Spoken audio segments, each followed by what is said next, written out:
আজিৰ বিষয় হৈছে আমাৰ সংস্কৃতিয়ে এলোপেথি নে বনৌষধি চিকিৎসা কৰিবলৈ সংস্কাৰ দিছে। প্ৰকৃতিৰ সংস্কাৰৰ পৰা আমাৰ সংস্কৃতি আহিছে।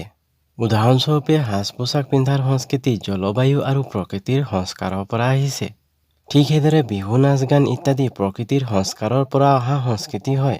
যেনেকৈ বহাগ মাহত বতাহত গছ-গছনি লৰিলে সোনকালে দীঘল হয়, তাৰ পৰা আমাৰ বিহু নাচৰ সংস্কৃতি আহিছে। ল'ৰা-ছোৱালী যেতিয়া বিহু নাচিব তেতিয়া শৰীৰৰ প্ৰতিটো অংগ গছ লৰাৰ দৰে লৰিব, যাৰ ফলত ল'ৰা-ছোৱালীৰ শাৰীৰিক বিকাশ হ'ব। ঠিক সেইদৰে আমাৰ বিহু গান প্ৰকৃতিৰ সংস্কাৰৰ পৰা আহিছে, যাৰ বাবে প্ৰকৃতিৰ গছ-গছনি, ডাল-পাত, নদী, পাহাৰ-ভৈয়াম ইত্যাদি লৈ বিহু গানৰ সৃষ্টি হৈছে। ঠিক তেনেকৈ আমাৰ ৰোগ হ'লে প্ৰকৃতিৰ বনৌষধিৰে চিকিৎসা কৰাৰ সংস্কাৰ আহিছে।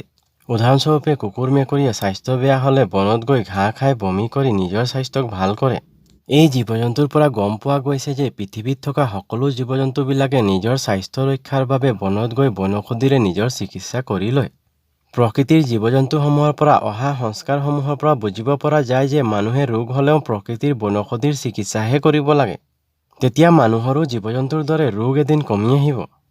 কাৰণ আজিলৈকে জীৱ-জন্তুৰ হাৰ্ট এটেক, ডায়েবেটিছ, উচ্চ ৰক্তচাপ, পেৰালাইচিছ ইত্যাদি নাই হোৱা।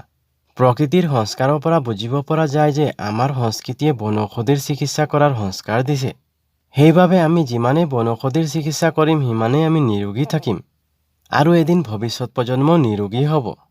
কিন্তু এলোপেথি চিকিৎসা আমাৰ সংস্কৃতি নহয়। এলোপেথি চিকিৎসা ইংৰাজৰ পৰা অহা চিকিৎসা হয়। ইউৰোপৰ দেশ তথা ইংৰাজৰ পৰা এলোপেথি চিকিৎসা আহিছে। কাৰণ তেওঁলোকৰ দেশত বনৌষধিৰ অভাৱ আছে। সেইবাবে তেওঁলোকৰ দেশত এলোপেথি চিকিৎসা বিকশিত হৈছে। আৰু এই চিকিৎসাৰ পৰা আমাৰ শৰীৰত এটা ৰোগ নিয়ন্ত্ৰণ কৰিবলৈ গৈ এলোপেথি চিকিৎসাৰ দুষ্প্ৰভাৱৰ পৰা শৰীৰত নানান ৰোগৰ সৃষ্টি হৈছে। সেইবাবে ইংৰাজৰ এলোপেথি চিকিৎসাৰ পৰা আমি যিমান আঁতৰি থাকিব পাৰিম সিমানেই আমাৰ স্বাস্থ্য ভাল হৈ থাকিব আৰু আমাৰ সংস্কৃতিৰো ৰক্ষা হ'ব।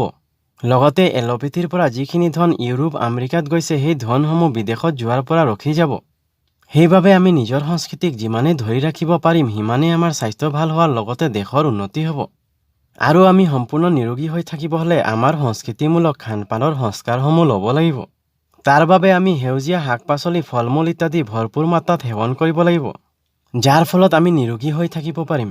সেইবাবে সংস্কৃতিৰ আদৰ্শত চলিলে নিজৰ আৰু দেশৰ কেতিয়াও ক্ষতি নহয়, যাৰ ফলত সুস্থ সংস্কাৰৱান আদৰ্শ অসমৰ নিৰ্মাণ হ'ব।